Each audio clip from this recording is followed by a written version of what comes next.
अब प्रश्नावली 1.4 शुरू करने से पहले उससे पहले दी गई दो प्रमेयों का मैं साझा रूप आपके लिए प्रस्तुत करता हूं। इन दो प्रमेयों में एक चीज विशेष है कि किस तरीके से हम किसी प्रमेय संख्या में यह बता सकते हैं कि वह प्रमेय संख्या शांत है या अशांत व आवृत्ति है बिना हर की अंश में लंबी भाग दिए। तो इसमें यह है कि अगर कोई प्रमेय संख्या x हमारे पास p/q के रूप में है, जहां पर हर q हमारा 2 की घात n गुणा 5 की घात m के रूप का हो, जहां पर n और m कोई से भी पॉजिटिव इंटीजर्स हैं, धनात्मक पूर्णांक हैं, तो ही x का दशमलव प्रसार शांत होगा, अन्यथा अशांत होगा।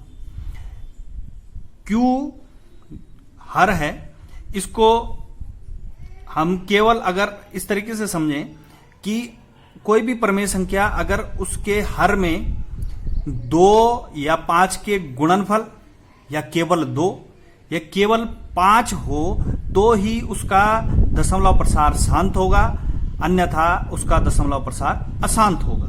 एक उदाहरण से इसको समझ लेते हैं कि कोई प्रमेय संख्या हमारे पास इस तरीके से है कि 3/20 कोई प्रमेय संख्या है। ये देख रहे हैं आप कि ये p/q के रूप में है और q हमारे पास क्या है 20।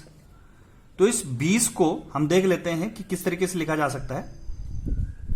इस 20 को लिखा जा सकता है 2 दूना 4 अभाज्य गुणनफल के रूप में 2 दूना 4 पंजे 20, यानी कि q हमारे पास क्या हो जाएगा 2 की घात 2 गुणा 5 की घात 1। तो आप देख रहे होंगे कि q किस रूप का है 2 की घात n और 5 की घात m के रूप का है, बिल्कुल उस तरीके से। तो बिना 20 की 3 में भाग दिए हम ये बता सकते हैं कि इसका दशमलव प्रसार क्या होगा शांत होगा। एक उदाहरण और ले लेते हैं। जैसे हमारे पास है 5/8, तो ये भी p/q के रूप में है और इसमें भी q क्या है q हरा हमारा और ये कितना है 8। तो इस 8 के गुणनखंड क्या हो जाएंगे 8 के गुणनखंड हमारे पास हो जाएंगे 2 दूना 4 दूना 8, यानी कि q को हम किस तरीके से लिख सकते हैं q को लिख सकते हैं हम 2 की पावर, देखो गुणा में घातें जुड़ जाती हैं तो इनकी पावर्स ऐड हो जाएंगी, तो 1 + 1 यानी कि 2 की पावर 3 इंटू, अब यहां पर 5 नहीं है पर लेकिन हमें पता है कि किसी भी संख्या की घात या पावर 0 हो तो उसका मान कितना होता है 1। तो यहां पे हम लिख सकते हैं 5 की घात 0 यानी कि 5 की पावर 0। तो ये भी आप देख रहे होंगे इसी रूप का है 2 की पावर n यानी कि 2 की पावर 3, n की जगह यहां पर 3 है, और 5 की पावर m यानी कि 5 की पावर 0, m की जगह यहां पर क्या है 0, ये भी उसी रूप का है। तो इसको भी हम बता सकते हैं, ये भी इसका भी दशमलव प्रसार कैसा होगा शांत होगा, दशमलव प्रसार इसका भी क्या होगा शांत होगा। और इसको दूसरे तरीके से भी समझ सकते हैं कि अगर हमारे पास कोई संख्या इस तरीके से है 7/25, तो इसको भी क्या लिख सकते हैं, ये भी p/q के रूप का है और यहां पर q क्या है हमारे पास 25 के क्या गुणनखंड हो सकते हैं 25 के गुणनखंड हो गए अभाज्य गुणनखंड 5 गुणा गए 5, और इसलिए q को क्या लिखा जा सकता है q को लिखा जा सकता है 5 की घात 2। अब देखेंगे आप यहां पर 2 मिसिंग है, तो 2 हम इस तरीके से लिख सकते हैं यहां पर 2 की पावर कितने 0, तो ये फिर उसी रूप का हो गया 5 की पावर m और 2 की पावर n के रूप का, इसलिए इसका दशमलव प्रसार भी क्या हो जाएगा शांत हो जाएगा। तो ध्यान देने वाली बात यह है कि किसी भी प्रमेय संख्या में अगर हर में या केवल 2 या केवल 5 या इन दोनों का गुणनफल यानी कि 10 के किसी घात में कोई मान आ रहा है तो उसका दशमलव प्रसार शांत होगा, अन्यथा अशांत होगा। अब अशांत के लिए कोई उदाहरण देख लेते हैं, अशांत आवृत्ति के लिए।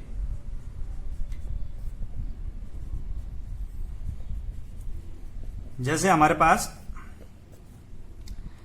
कोई उदाहरण हम ले लेते हैं कि हमारे पास हो 7/9, तो आप देखेंगे 7/9 को क्या, ये भी p/q के रूप में है और Q यहां पर हमारे पास क्या है, Q हमारे पास है 9, और 9 को कैसे लिखा जा सकता है, 9 को लिखा जा सकता है 3 गुणा के 3, यानी कि Q क्या है हमारे पास 3 की घात 2। अब हम इस पे यहां पर लिख सकते हैं, ऐसा लिखने में कोई दिक्कत नहीं कि हम 5 की पावर 0 इंटू 2 की पावर 0 कर देंगे, पर लेकिन फिर भी ये इस रूप का नहीं है, क्योंकि यहां पर जो हमारे पास प्रमेय है उसमें क्या है, उसमें 3 के लिए कोई स्थान नहीं है। वहां पर केवल क्या होना चाहिए, या तो 2 की पावर में होना चाहिए या 5 की पावर में होना चाहिए। इसके अलावा अगर कोई संख्या आ जाती है तो वह अशांत आवृत्ति होगा। तो मेरे हिसाब से आप लोग ये क्लियर समझ गए होंगे। अब करते हैं प्रश्नावली 1.4। प्रश्नावली 1.4, जिसमें हमें यह बताना है बिना लंबी भाग की प्रक्रिया करें कि क्या ये प्रमेय संख्याओं का दशमलव प्रसार शांत है कि अशांत। तो इसमें पहला वाला ले लेते हैं हम, जो कि क्या है 13/3125। तो इसमें Q की जगह क्या है हमारे पास, Q की जगह है 3125।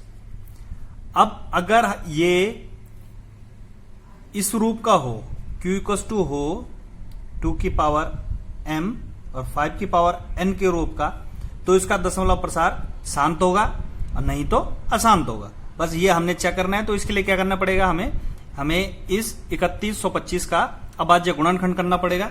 इसके फैक्टर देख लेते हैं हम, यहां पर कुछ इस तरीके से कर लेते हैं। ये हमारे पास 3125, आप देख रहे हैं लास्ट में 5 है, तो इजीली हम 5 से इसको डिवाइड कर लेंगे। 3 में होता नहीं है, तो 31 तक देखते हैं। 5 का 30, और ये हो गया 31 में से 30 गए 1, ये हो गया 12, 5 दूना 10, 12 में से 10 गए 2, 25, 5 पंजे 25। फिर 5 से देंगे 125 पंजे होता है 625, फिर 5 से देंगे 25 पंजे 125, फिर 5 से देंगे 5 पंजे होता है 25, और फिर 5 से देंगे 5 एकम को 5। तो यानी कि ये किस रूप का आ गया, 1 2 3 4 5, तो ये आ गया 5 की पावर 5, 5 की घात 5। तो हमारे पास क्या है, चूंकि 3125 क्या है 5 की घात 5 है, और इसको ऐसा भी लिखा जा सकता है। इसलिए Q किस रूप का है हमारे पास है Q 5 की घात 5, और इसको लिखा जा सकता है गुणा में 2 की घात 0। तो हम कह सकते हैं चूंकि Q 5 की घात m और 2 की घात n के रूप का है, इसलिए इसका दशमलव प्रसार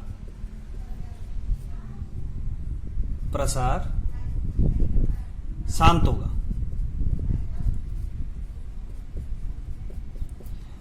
पहले के बाद दूसरा और तीसरा सवाल बिल्कुल उसी के तरीके का है। इसके बाद हम देख लेते हैं प्रश्न नंबर चौथा, पहले का चौथा।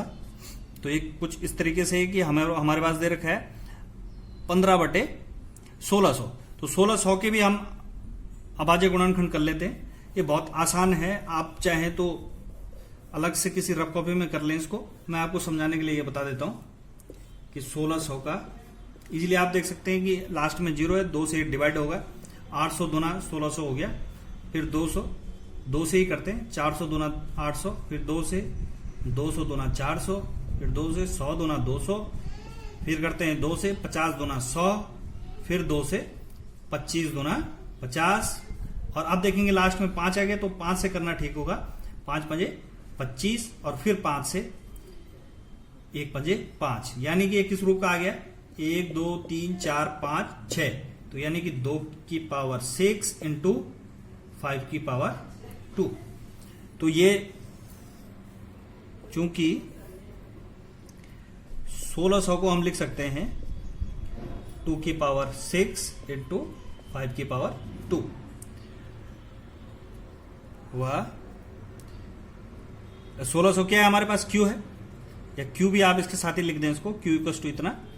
इसलिए व क्यूब बराबर है 2 की पावर m व 5 की पावर n के, चूंकि q 2 की पावर m 5 की पावर n के रूप का है, इसलिए इसका दशमलव प्रसार भी क्या होगा, दशमलव प्रसार यानी कि डेसिमल एक्सपेंशन कैसा होगा, शांत होगा, टर्मिनेट होगा। इसी तरीके से इसके बाकी सवाल भी एक सातवां मैं आपको और बता देता हूं। देखो, इसमें हमें अभाज्य गुणनखंड करने की भी आवश्यकता नहीं है, अभाज्य गुणनखंड करने की भी आवश्यकता नहीं है। हमारे पास q क्या है, q हमारे पास कैसा है, 2 की पावर 2, 5 की पावर 7 और 7 की पावर 5। अगर केवल इतने यही दोनों तक ये सीमित रहता और ये 7 यहां पर नहीं आता तो इसका दशमलव प्रसार क्या हो जाता, शांत हो जाता। पर लेकिन इसमें ये 7 अतिरिक्त आ गया, 7 की पावर 5, 7 की घात 5, इसलिए चूंकि हम लिख सकते हैं q does not equals to या डज नॉट लाइक टू 2 की पावर m 5 की पावर n, इस रूप का नहीं है। या आप बराबर न लिखें, इसको केवल बराबर रहने और तब इसकी भाषा इस तरीके से कर दे, q के रूप का नहीं है,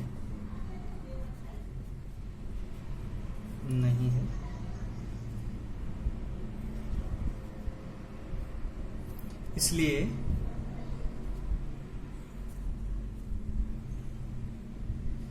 इसका, या आप इसके के बजाय आप पूरी संख्या लिख सकते हैं, जैसी भी आपकी इच्छा हो। आप चाहें तो ऐसे भी लिख सकते हैं इसको, 2 की पावर 2, 5 की पावर 7 और 7 की पावर 5 का दशमलव प्रसार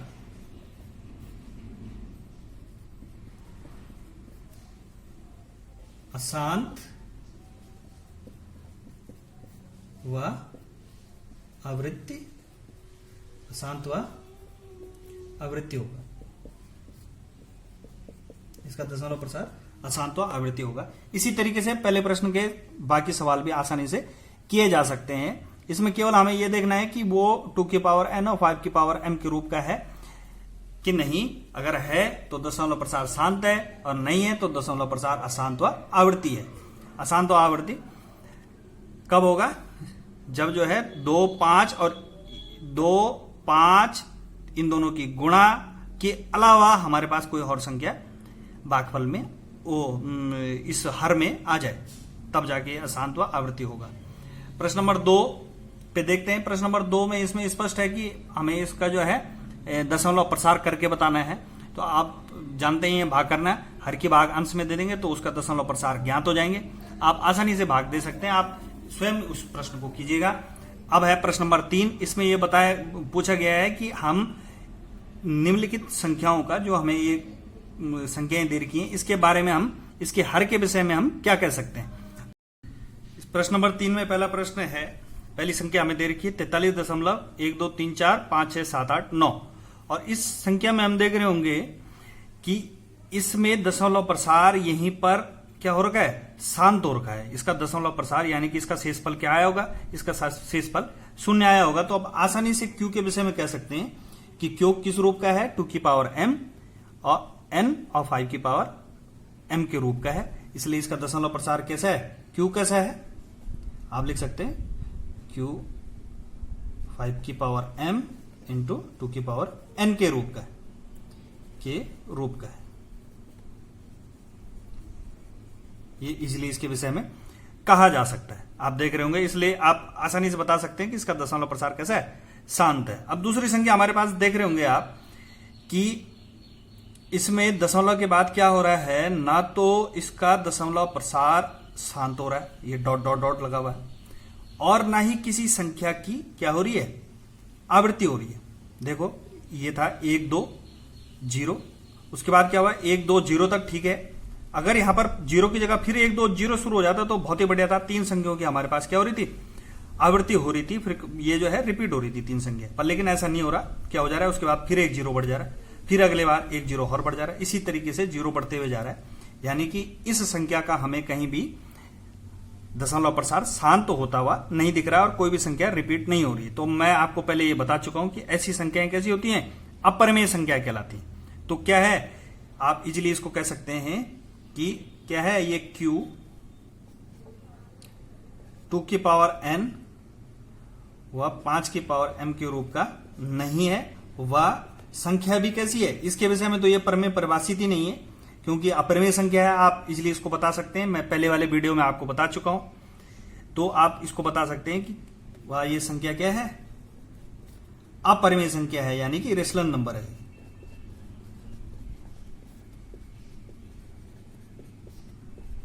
अपरिमेय संख्या। अब इसको देखेंगे आप, ये क्या है प्रश्न नंबर 3 में, ये ठीक उसी तरीके से है ये, लेकिन इसमें क्या हो रहा है कि ये एक दशमलव के बाद 43.1 2 3 4 5 6 7 8 9 और 9 के बाद ये संख्याएं क्या हो रही हैं, बार लगा हुआ है इस पे, और सभी संख्याओं के ऊपर बार लगा हुआ है दशमलव बाद की। तो यानी कि ये इसके बाद फिर रिपीट हो रहा है 1 2 3 4 5 6 7 8 9, फिर से 1 2 3 4 5 6 7 8 9। यानी कि इसका जो दशमलव प्रसार है तो कैसा है, अशांत है और आवृत्ति है। तो ये कब होता है, ये परिमेय संख्याओं में ही होता है, पर लेकिन कब, ये इस वाले केस में होता है। यानी कि इसका क्या होगा, q